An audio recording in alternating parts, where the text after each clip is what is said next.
À Monsieur Charles Poncy, à Toulon, Nohant, le 8 mars 1848. Vive la République! Quel rêve, quel enthousiasme, et en même temps, quelle tenue, quel ordre à Paris. J'en arrive, j'ai couru.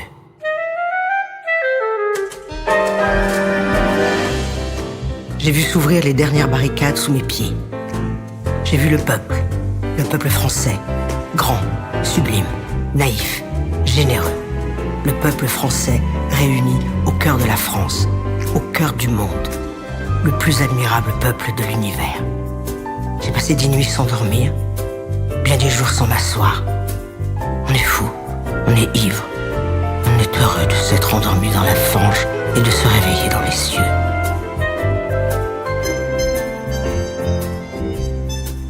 La République est conquise, elle est assurée.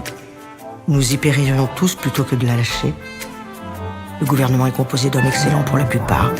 Ils veulent le bien, ils le cherchent, ils l'essaient. Ils sont dominés sincèrement par un principe supérieur à la capacité individuelle de chacun. La volonté de tous, le droit du peuple. D'un bout à l'autre de la France, il faut que chacun aide la République et la sauve de ses ennemis. Le désir, le vœu fervent des membres du gouvernement provisoire est qu'on envoie à l'Assemblée nationale des hommes qui représentent le peuple et dont plusieurs, le plus possible, sortent de son sein. Il faut que chacun donne tout son temps, tout son cœur, toute son intelligence, toute sa vertu à la République. Les poètes peuvent être, comme Lamartine, de grands citoyens. Les ouvriers ont à nous dire leurs besoins, leurs inspirations.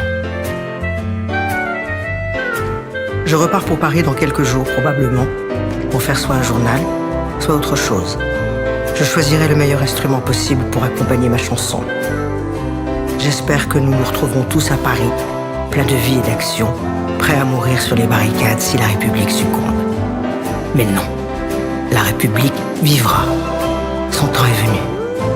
C'est à vous, hommes du peuple, à la défendre jusqu'au dernier soupir.